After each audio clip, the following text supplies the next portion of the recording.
Hey, it's Nickback TV.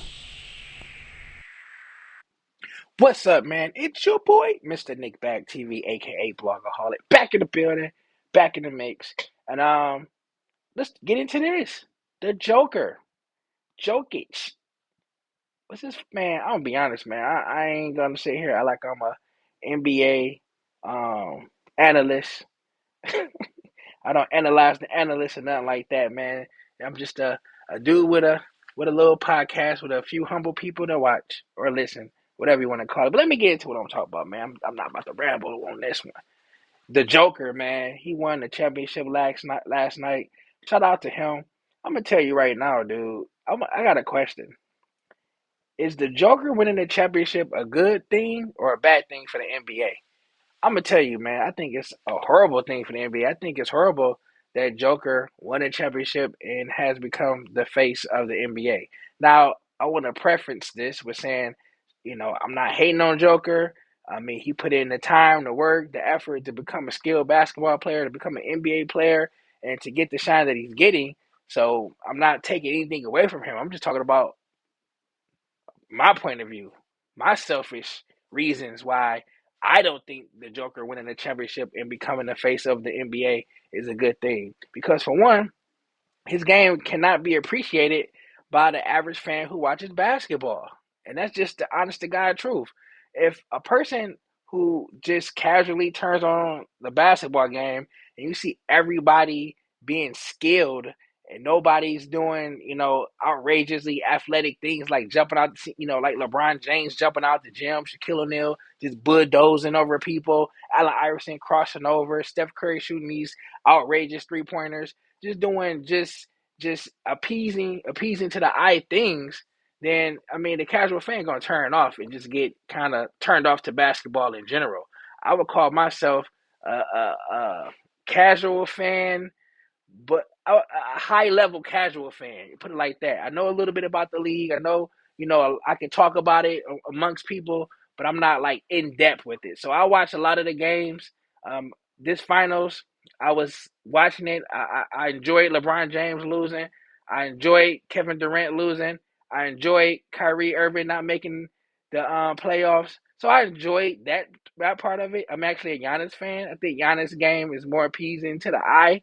I think if Giannis was the best player in the league, win the championship, that'd be more appeasing to me to watch. But as far as Joker go, I just think that man, his game just doesn't excite me.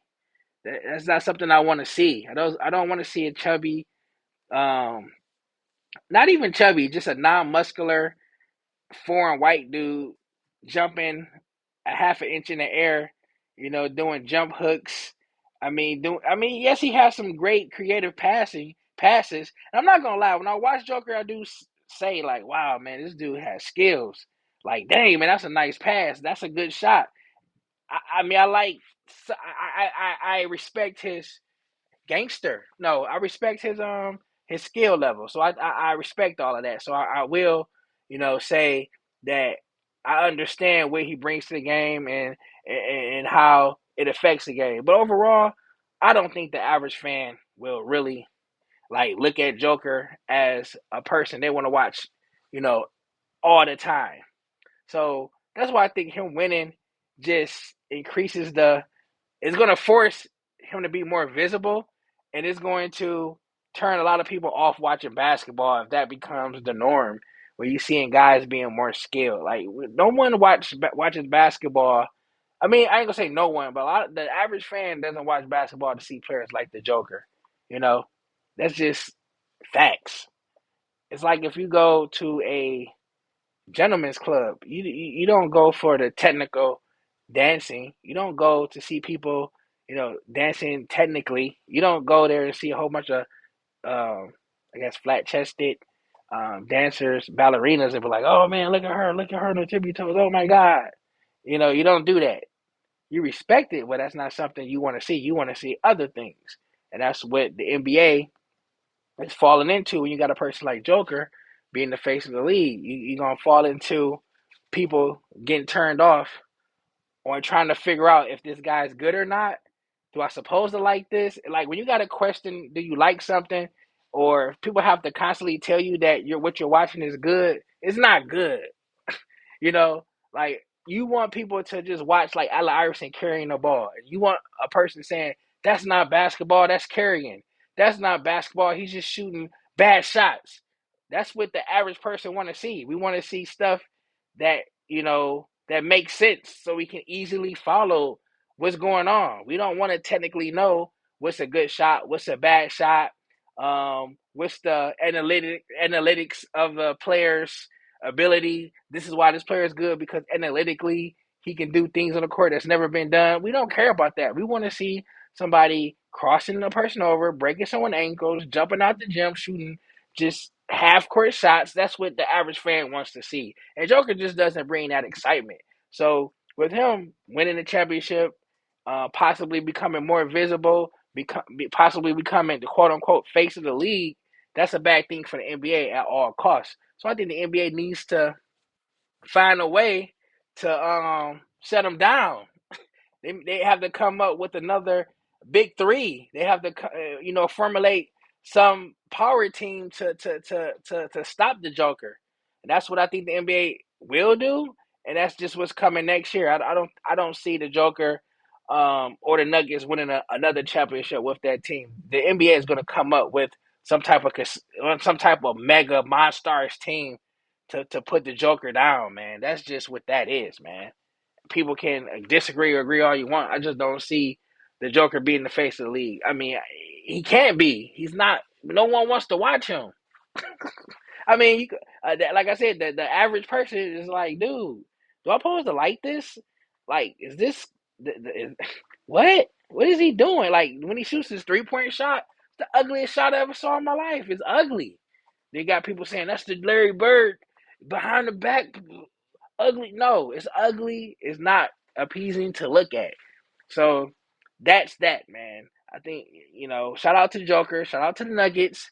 You had your fun, but we got to get back to um, unfundamental basketball, if that's a word. We got to get back to people doing things that the old school people say that's not basketball. We got to get back to non-regulated just craziness on the court, man. We got to get back. What I'm trying to say is Black Americans dominating the sport of basketball. If a Black American from the hood is not dominating the NBA, the NBA is not fun to watch. We want some. We need that, man. We need that. But again, who knows? I think honestly that the NBA has already peaked. I think it's peaked already. I don't think the NBA will ever be as popular as it ever was. So I think we just witnessing I guess a downturn of the NBA. I think this is the valley of the NBA. Everything has peaks and valleys, but I think the NBA is going into a dark place. It's going to take somebody to do something that has never been seen on the court, which is hard to do. I mean, we've seen it all now. We've seen Michael Jordan jump out the gym. We've seen LeBron James just 6'8", two whatever, doing everything on the court. We've seen Giannis being 7 feet, running like a deer, just dunking on everybody. We've seen Shaq 7'2", 300 and whatever pounds, just being a beast. We've seen Kareem with the sky hook. We've seen Allen Iverson with the crossover. We've seen Steph Curry just shoot bombs after we've seen everything I think we need to see when it comes to basketball. I don't think there's nothing else that a player can do that can take the NBA to the next level. And I don't want to hear all that. It's getting back to team basketball. Nobody cares about team basketball. Nobody wants to see a team pass the ball 4 to 6 times and then score. That's why nobody loves the Spurs. That's why when you talk about the greatest of all time players, nobody ever brings up Tim Duncan until somebody brings up Tim Duncan. You never hear a person say, "Wait a minute, man, y'all forgetting about Tony Parker." Tony Parker was cold, but nobody brings up Tony Parker. Nobody brings up Ginobili. Like these guys did their thing, but none of those guys were black inner city athletes. They didn't have that swag. They didn't have that chip on their shoulders. They didn't have that hip hop appeal. They didn't have that street appeal. And they didn't do anything that we haven't seen before. So it's kind of was a bland style of basketball. And that's why the Spurs are always forgotten when we talk about dynasties. That's why Tim Duncan is never brought up in your top fives. That's why, because he just didn't have that pizzazz. I mean, you got a lot of people talk about Elijah Wan more than you talk about Duncan, because Duncan had that. I mean, Elijah Wan had that pizzazz. He had the Elijah Wan. He had the up, the in and outs, the up and he had all of that. The what you call it, the dream shake. I mean, come on, man. You gotta have something. And Duncan shooting off the backboard just wasn't it. Tony Parker doing that spin move, that wasn't it. Even though those things are skillful elite things to do, that and if you pay attention to basketball, it's good to watch. It just wasn't it. You know what I'm saying? That just wasn't something you like. Oh man, I gotta watch Tim Duncan. He shoot the ball off the backboard and block shots and get rebounds. Got to see that tonight. No, you want to see LeBron James jump out the gym. You want to see Steph Curry shoot crazy threes. Even honestly, if you really think about it, Kevin Durant has a boring game too. Like Kevin Durant game is boring. I mean, James Harden has an exciting game. And I'm just speaking from a fan that just casually watches basketball. You see James Harden back in the day when he played for the Rockets, dribbling, jumping, dunking, shooting crazy threes, just shooting in your face. You can say, wow, look at him. This Joker stuff is kind of like, eh, he's all right, but he's not real. That's the feeling I get when I watch Joker, man. And it's sad that it comes to this, but it is what it is, man. NBA pro sports, at the end of the day, entertainment. It's not it's not something you watch to learn how to play, because shoot, 98% of the world would never play. So you watch to see people do stuff that you never will see. You don't want to watch someone technically doing something. You want to watch some craziness, man. So that's why I think the Joker winning the championship, becoming the face, quote unquote, of the league is just a bad thing for the NBA, and we starting to see the NBA kind of lose some of its luster. Once LeBron leaves, once Curry leaves, once KD leaves, those are the last of the people that brung something different to the game. You know, you got guys in here now like a John Morant. Yeah, he brings some different stuff. He's athletic, but it's like, yeah, we kind of saw it already with Iverson. Kind of saw this already with Derrick Rose, Russell Westbrook, Baron Davis. We kind of saw variations of this. It's not that exciting. Like John Morant, yeah, but he's exciting though. But he's not it. He's missing something. Now Zion, on the other hand, he could be the one that could take the NBA. I'm not gonna say to the next level, but keep our attention. But we already see what Zion's on, and I'm not. You know what? I wanna actually save the Zion talk for by itself. But again, I want to end it with this, man. Joker winning the NBA Finals, the MVP is not a good look for the NBA, and I think this is the start of the downfall. This is the start of it. But what you guys think about it? It's your